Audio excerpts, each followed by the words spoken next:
श्री परमात्मने नमः।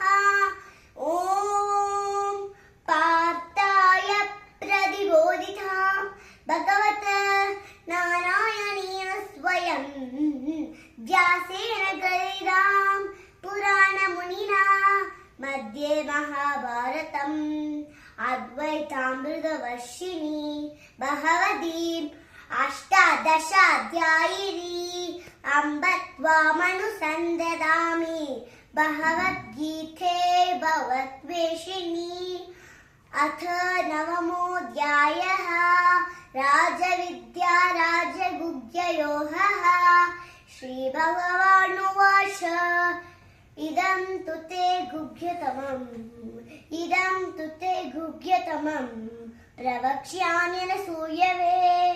ज्ञानं विज्ञानसहितं यज्ञात्वा मोक्षशेषुभा राजविद्या राजगुह्ययोगः।